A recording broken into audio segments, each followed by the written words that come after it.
Salam, peace be upon you. My name is Muhammad Laiq Siddiqui, the father of Holophase. There is a moment in every craft, every honest craft, when you stop pretending your tool works everywhere. A carpenter learns it the first time a saw blade hits a hidden nail and throws sparks. A sailor learns it when the wind shifts and the same sail that carried you yesterday becomes the thing that capsizes you today. A doctor learns it the day a symptom refuses to fit any clean pattern, and the only responsible sentence is not an answer, but a boundary. Here, this method cannot speak. In part 15, we installed a promise that makes a readable universe possible. On smooth, lift-valid ground, the grammar of calculus must keep its own story straight.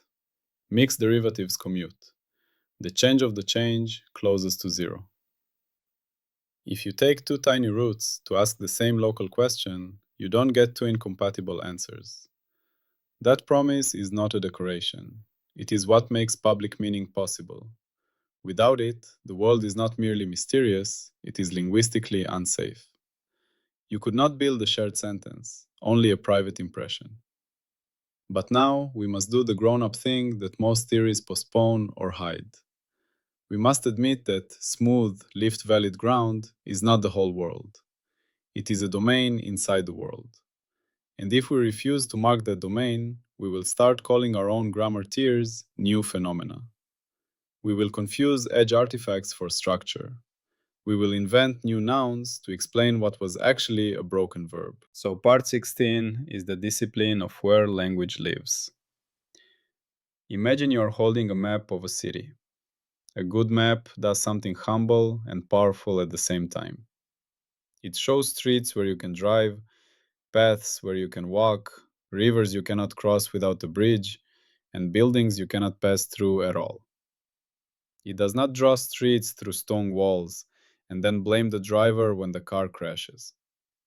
It does not pretend every point is equally navigable. It tells the truth about where motion is lawful. Holophase must learn that same honesty for derivatives. We begin with a window, W. W is not the universe. W is simply the portion of our attention where we are trying to speak. A patch of investigation. A region we have chosen to talk about. The temptation, always, is to treat W as if our derivative grammar applies everywhere inside it. To say, in this window, A exists. Jets exist. Omega, kappa, nu are readable. Everything is differentiable if I squint hard enough. That temptation is exactly what breaks science. It is how paradoxes are manufactured. It is how infinities are promoted from warnings into mysteries. It is how people turn a limitation of their sentences into a claim about reality. So we do something precise. We carve out what must not be spoken in derivative language. We do not erase it from reality. We do not call it unreal. We simply refuse to apply the wrong grammar there. We name two kinds of trouble. First, defects. Places where the lift of phi cannot be made smooth and single-valued in the way calculus requires. Places where the circle nature of phi is not just a poetic remark, but an operational obstruction. We denote the defect set by sigma. Second, boundaries. The edges of our chosen window where statements become contaminated by outside influences. Not because the outside is mystical, but because we have not declared it. If we claim a local derivative sentence without guarding it from the edge, we are secretly importing assumptions about what lies beyond W. Boundaries are not evil, they are simply where we stop licensing our claims. We denote the boundary set by B. Now comes the move that makes the language safe. We do not merely remove sigma and B as if they were points with no thickness. We remove collars around them. We step back from the cliff's edge. We give ourselves safety margins. Around defect sigma, we remove a small neighborhood sigma epsilon. Think of it as the defect plus an epsilon cushion. Around boundaries B, we remove a small collar B delta. the boundary plus a delta buffer. Then we define the clean domain. D equals W sigma epsilon minus B delta. This is not a philosophical gesture. It is the first truly adult sentence in the language. It says, derivative talk does not live on W. It lives on D. If you hold that one line in your mind, W minus defect colors minus boundary colors, you can feel why so many arguments in physics are endless. Because people argue inside W as if it were D, while secretly standing with one foot on sigma or leaning over B. And then they wonder why the grammar screams. Think of a surgeon. The surgeon does not operate everywhere in the body. The surgeon creates a field. They sterilize, they drape, they isolate. They do not pretend the whole hospital is the operating field. They make a clean domain where the instrument's grammar can function without turning the patient into noise. In surgery, the safety margin is not cowardice, it is competence. D is the surgical field of derivatives. And notice what we have and have not done. We have not added a new primitive substance. We have not added a metric, a connection, a causal order, a volume form. We have not introduced hidden machinery. We have only introduced honesty about where our already allowed tokens are legal. The local lift Phi, the first derivative A equals D Phi, and the finite jets J and Phi of that lifted representative on typed patches. This is the first gate alive in the story, well-formedness. A derivative sentence is not a sentence unless it declares where it lives. It must declare W, the window of attention, and it must declare D, the clean domain inside that window where the lift and jets are lawful. If someone says, the gradient is such and such, but cannot tell you what is being excised, they have not made a claim. They have made a mood. This is not pedantry. This is how we prevent a subtle kind of fraud that has haunted every mature science. The fraud of in general. In general is often a way of hiding that you are standing on the boundary while speaking as if you were in the middle. The Holophase language refuses that. It forces the speaker to stand on a declared floor. Now feel the second gate, invariance. Because an excision is a choice, we choose epsilon, we choose delta, we choose how thick the safety margin is. If physical meaning depended on those choices, then the meaning would not be physical.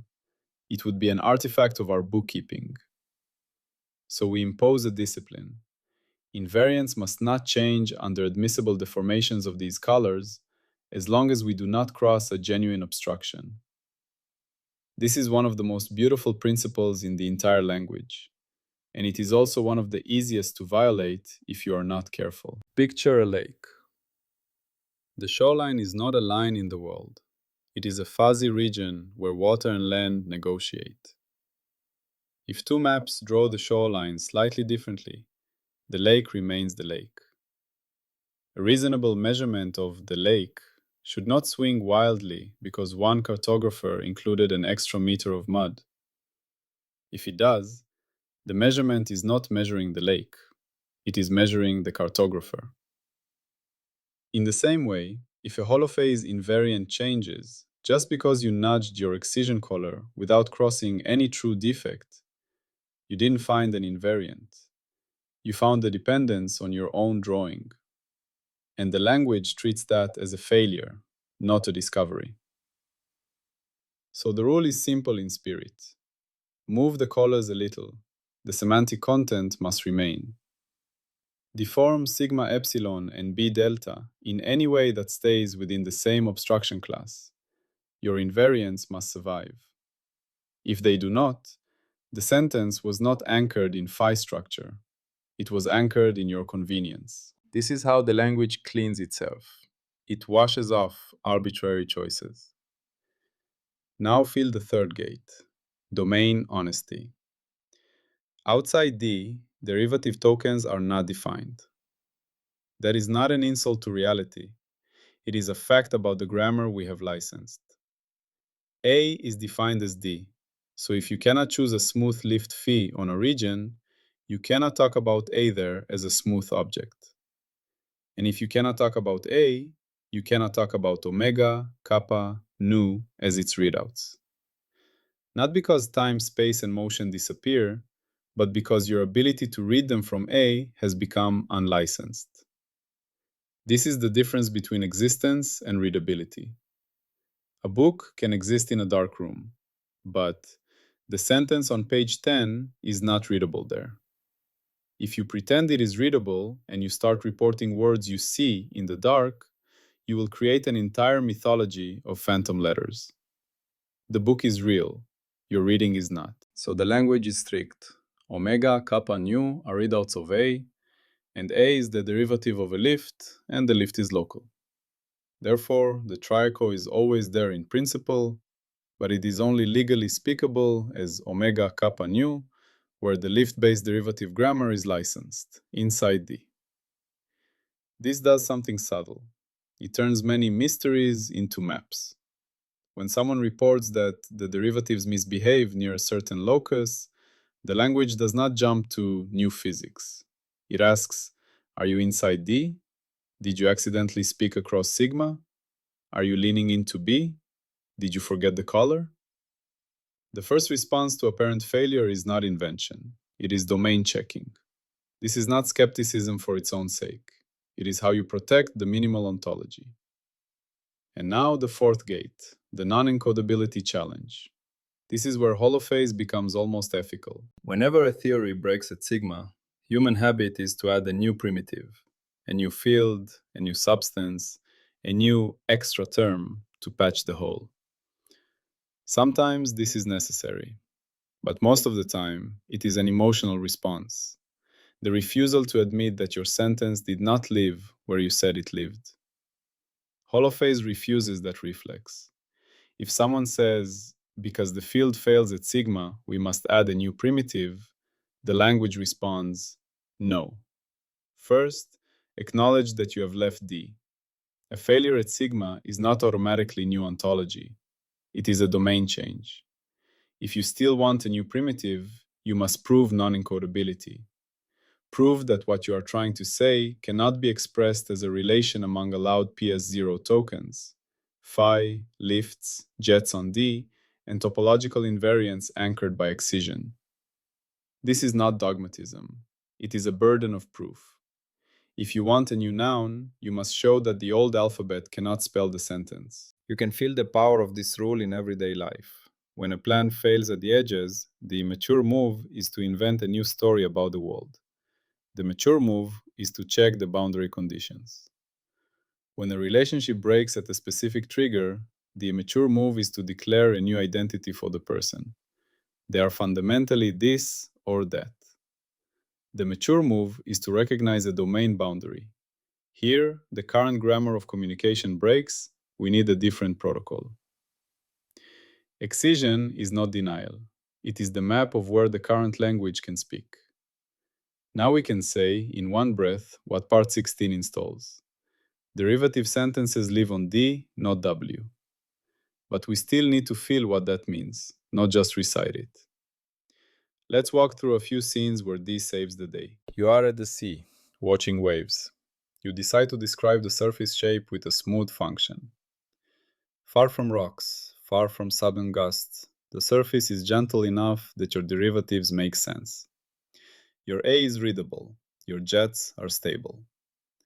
But near a jagged cliff where waves break, foam forms, droplets scatter, and the water surface is not a single smooth sheet anymore, your derivatives become violent and contradictory. If you insist on using the smooth grammar there, you will conclude that the ocean produces infinite curvature, or a new force appears at the breaking point. A sailor does not say that. A sailor says, that region is a boundary layer. Different rules apply. They have in practice chosen D, the open water where the derivative language is safe. The cliff zone is sigma epsilon B B delta, a color around obstructions and edges. Or imagine a microscope image of a cell. In the center, the signal is clean and the gradients of brightness reflect structure. Near the edges, the lens distorts, the illumination falls off, and the pixel geometry contaminates every derivative you try to compute. A careful scientist does not claim a new cellular phenomenon at the frame edge. They excise the boundary color. They compute inside D. Invariance returns. The sentence becomes public again. Or think of a city's traffic. In the interior streets, flow is smooth enough for rates and gradients to be meaningful. But at a blocked intersection, everything becomes discontinuous. Cars jump lanes, stop, surge, and your smooth model of velocity field becomes nonsense. The blockage is a defect. You don't invent a new traffic force at the jam. You mark an obstruction and adjust your domain. You compute in the clean region where the model's grammar applies, and you treat the jam as a special locus that requires different bookkeeping. Now notice what this does to the triunity you have carried since episode 5. If omega, kappa, nu are readouts, then there are like 3 ways of hearing one melody. In a clean hall, you can separate rhythm, harmony, and phrasing. Near a speaker that is clipping, distorting, your hearing becomes unreliable. The music still exists, but the readouts cannot be trusted. Excision is the decision to step back from the clipping region. Not to deny the music, but to protect the integrity of your hearing. So in holophase terms, excision is the recognition that A equals dipun is readable only where the lift is stable. Outside that, it is not that time ends or space breaks. It is that the grammar we have chosen cannot honestly speak there. And that honesty is what later allows topology to become crisp. Because once you carve D, something astonishing happens. Closure becomes meaningful. Loops become clean. You can walk around an excise defect without stepping into it. You can trace a cycle that never tears the grammar. And the circle-valued nature of phi starts to reveal discrete memory, integers, without importing discreteness as a primitive. That is why part 16 is not merely a warning label. It is also a doorway. But before we step through that doorway in later parts, we must deepen one more layer. Why we remove colors instead of just points. A point defect can poison an entire neighborhood in a derivative language, because derivatives amplify small irregularities. The nearer you approach, the more your difference quotients feel the singularity. It is like standing near a loudspeaker. The closer you get, the more the sound saturates and becomes nonlinear. A color is not an act of fear. It is an act of signal hygiene. It ensures that inside D, the statements you make are not secretly dominated by what you claim to have excluded. And the color around the boundary matters for the same reason. Near the edge of your window, your sentences are contaminated by unknown outside conditions. If you compute a derivative right on the boundary, you are implicitly using values beyond the boundary. That is a hidden assumption. The color forces you to stop before that assumption becomes an accidental primitive. So the clean domain D is not merely W without the bad points. It is W without the regions where your grammar would implicitly import what you promised not to assume. This is why excision is a firewall. Now we can speak the prediction of this part in purely grammatical terms, without turning it into an empirical claim. Once you enforce D honesty, many apparent new effects vanish. Not because the world became simpler, but because your sentences stopped lying about where they lived. This happens everywhere. A student does a calculation and finds an infinite value. They panic and declare a deep paradox. Then they realize they divided by something that becomes zero at a certain locus. The paradox was not in the world. It was in the illegality of the operation outside the guarded domain. Excision would have prevented the panic. It would have marked that locus as outside the derivative sentence's living space. A researcher sees a signal in data.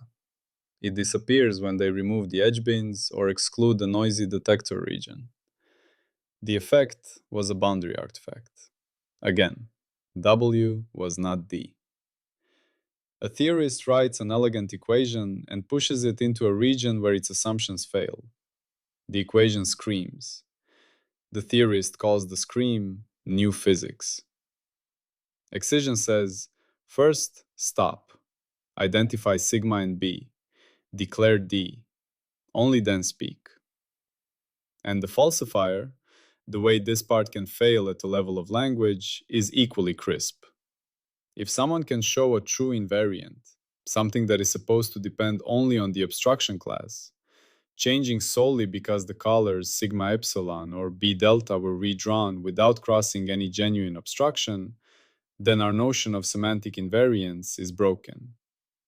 That would mean our language cannot distinguish a physical feature from a bookkeeping choice. It would mean we have no stable public content.